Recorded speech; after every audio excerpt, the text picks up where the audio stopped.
Hi, this is Dan Cardoza with a bonus video for the Transform 21-Day Rapid Fat Loss Toolkit.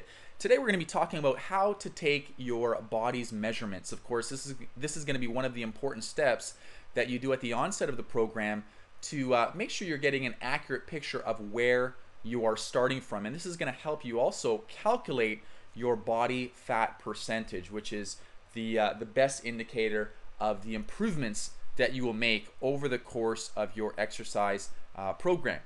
Now, a couple quick tips before we actually get into the locations and how-to of performing these measurements. Tip number one is, if at all possible, if you can have somebody else perform the measurements, that would be best. It's just going to give you a more accurate picture than if you're trying to actually perform the measurements on yourself. So that's tip number one. Tip number two is to make sure that the tape measure on all sides of the measurement is parallel to the floor.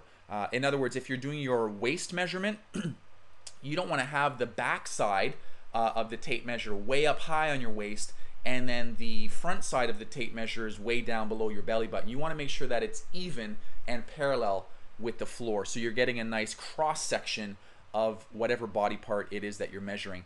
Tip number three, and the final tip, is that as you wrap the tape measure around whatever body part it is you're measuring, you want to make sure that it's flush to the skin. So in other words, don't have your finger inside there, but you also want to make sure that you're pulling it flush, but not so snug that it's creating an indentation. So if you wrap that tape measure around your waist, you shouldn't pull it so tight that it's cinching the waist in smaller than what it actually is. You want to just get a very realistic and accurate picture of where you're starting from. Even if it's not quite where you'd like it to be right now, that's okay, because you're going to see that improve over the course of your exercise program. Now, that said, let's get into the actual measurements. Measurement number one, we're going to go from top to bottom. We're going to start with the shoulder. So standing in a comfortable stance, hands down by your side, have the person who's doing the measurements, and this is one of those ones where it's difficult to do on yourself because you have to hold the tape measure. So have somebody else perform this measurement especially, and right around the largest and widest part of the shoulder. So they're looking at you straight on, standing in front of you. Wrap the tape measure around the widest breadth of the shoulder and bring it around to the front of the chest. Make sure it's nice and snug, and calculate and note that measurement. Measurement number two is around the chest. Now, if you're a woman, you want to lift the arm, or man, you want to lift the arms up and wrap it around back, then bring it back around front, that tape measure that is. And if you're a woman, wrap the tape measure around the largest part of the bust. If you're a man, you want to wrap that around the fullest part of the chest, which usually is right across the nipple line, but if you're a woman, around the largest part of the bust. Measurement number three is around the waist.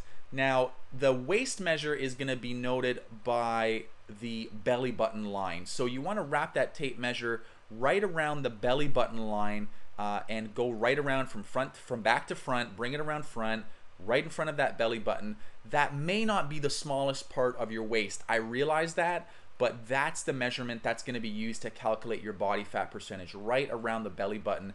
If you want to, you can also go up 2 or 3 inches, right where that smallest part of the waist is. You can get that measurement as well if you want, but the real accurate way to measure your waist is to go right around the belly button. Measurement number four is right around the hips. Now, our avatar model that you're looking at on the screen here doesn't have her feet together, but you'd want to put your feet together, measure around the largest part of the buttocks, and again, that can be done by turning to the side, having the person that's doing your measurement just basically look at you and eyeball, okay, where's the largest part of the buttocks, where's the largest part of the hip, and wrap the tape measure around and get your measurement. Again, making sure it's flush, no fingers in there whatsoever. Fifth, we have the inner thigh. So again, you want to go a little bit high up on that inner thigh. Don't measure down around the knee, but measure right up almost into the groin area there, so that you get the largest part of that inner thigh measure.